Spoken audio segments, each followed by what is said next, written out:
India का medical system जल्द ही collapse होने वाला है। 9 मार्च 2016 को इंडिया की पार्लियामेंट्री कमेटी ने यह ओपनली एक्सेप्ट किया। जी न्यूज में पब्लिश्ड एक रीसेंट स्टडी के हिसाब से इंडिया में बस गेस करो कितने परसेंटेज सर्जरीज फेक की जाती होगी। वेल, अ फ्रीकिंग 44% सर्जरीज फेक की जा रही है। मतलब almost half of the surgeries completely unwanted होती है, सिर्फ पैसे कमाने के मकसद से की जा रही है। इसी रिपोर्ट ने इन सर्जरीज को बाइफरकेट करके भी बताया था कि कौन सी सर्जरियां हैं। इंडिया में होने वाले 55% heart surgeries, 48% uterus surgeries, 47% cancer surgeries, 48% knee replacement surgeries, 45% C section surgeries completely unnecessarily हो रहे हैं, सिर्फ पैसे ऐंठने के मकसद से। रीजन सिर्फ और सिर्फ एक, कॉर्पोरेटाइजेशन ऑफ हॉस्पिटल्स, यानी कि हॉस्पिटल्स को भी कॉर्पोरेट कंपनीज की तरह टारगेट और प्रॉफिट सेंट्रिक बना देना। एक काफी इंटरेस्टिंग रिसर्च पेपर है जिसमें रिसर्चर्स ने महाराष्ट्र के टॉप हॉस्पिटल्स के 43 specialist doctors, senior government x officials और कॉर्पोरेट हॉस्पिटल्स के मैनेजर्स को तक इंटरव्यू किया, ताकि वो इन हॉस्पिटल्स में जो कंपनीज की तरह ही टारगेट बेस्ड स्ट्रक्चर चल रहा है उसे पब्लिकली एक्सपोज कर पाए। And the results were shocking. So, सबसे पहले तो सैलरीज की बात करते हैं।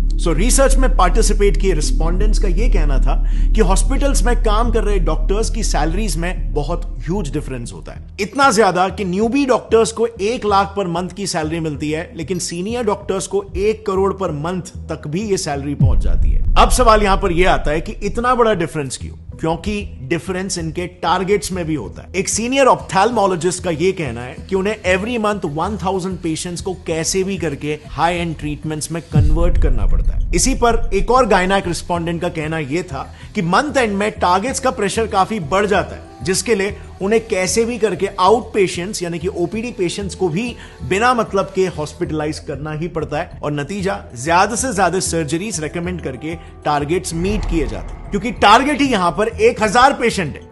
अब आप खुद ही सोचो, हर हॉस्पिटल में, हर डिपार्टमेंट, जैसे ऑप्थेल्मोलॉजी में ही ले लो, उसमें मिनिमम 5 से 6 डॉक्टर्स होते हैं और सबको सिमिलर टारगेट्स दिए जाते हैं। तो just imagine hospitals profit and our loss. And by the way, these targets are taken very seriously. उसी रिसर्च में कई सारे सीनियर डॉक्टर्स का यह कहना था कि अगर कोई डॉक्टर अपने टारगेट्स को लगातार 2 महीनों तक मिस करता है तो बिल्कुल कॉर्पोरेट्स जैसा ही उसको वर्बल वार्निंग मिल जाएगी या फिर एक मेमो दिया जाएगा, और उसके बाद भी अगर टारगेट्स मीट नहीं होते तो of course tata bye bye. So आप यहां पर देख सकते हो हॉस्पिटल इंडस्ट्री कैसे एक सर्विस इंडस्ट्री होनी चाहिए, जिसमें कस्टमर, पेशेंट टॉप प्रायोरिटी होना चाहिए, बट यहां पे प्रॉफिट टॉप प्रायोरिटी हो जा रहा है। और bye the way, in targets का ट्रैक भी हॉस्पिटल हायर्ड मैनेजमेंट प्रोफेशनल्स यानी कि एमबीएस, जो कि बड़े बड़े एमएनसीज में ऑपरेटिंग ऑफिसर्स, एग्जीक्यूटिव, सुपरवाइजर्स ऐसे काम करते हैं। ये लोग बकायदा डॉक्टर्स के इन टारगेट्स का ट्रैक रखते हैं, एंड ऑफ कोर्स यहां पर डॉक्टर्स भी उतने ही डेडिकेशन के साथ ये टारगेट्स को पूरा करते हैं, क्योंकि जैसे हमने देखा उनकी सैलरी बहुत ही हाई होती है। लेकिन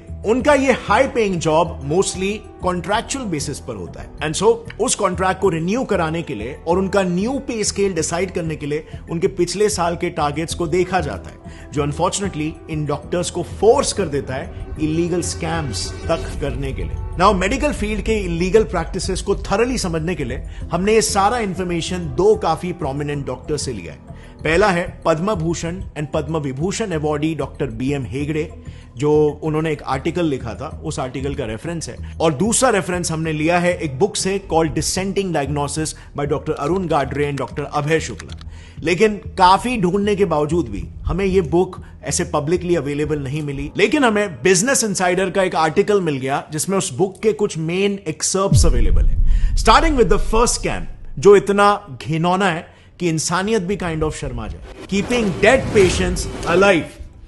टाइम्स ऑफ इंडिया ने ऐसे कई सारे केसेस पर एक रिपोर्ट पब्लिश की है जिसमें डॉक्टर्स डेड पेशेंट्स को भी जिंदा बताकर उनके ट्रीटमेंट्स चालू रखते हैं, ताकि ज्यादा से ज्यादा पैसे बनाए जा सके, और फिर अंत में जाकर सच्चाई पब्लिक करते हैं। टीओआई में ही पब्लिश्ड एक केस में एक हॉस्पिटल ने पेरेंट्स को बिना बताए उनके 14 साल के ब्रेन डेड बच्चे को 1 महीने तक वेंटिलेटर पर रखा। 1 महीने तक जो बच्चा मर चुका था उसे जिंदा बताया गया और वेंटिलेटर पर रखा, खर्चा जनरेट किया, एंड बाद में हॉस्पिटल गिल्टी प्रूव भी हुआ, एंड उनकी फैमिली को 5 लाख रुपए कॉम्पेंसेशन के लिए दिए। अब 5 लाख रुपए मॉनेटरी कॉम्पेंसेशन तो हॉस्पिटल को देने पड़े, बट ये आप और मैं भी जानते हैं कि उस वक्त पेरेंट्स ने जब ये बात सुनी होगी, जब ये सच्चाई उन्हें पता चली होगी, तो उन पर क्या बीती होगी।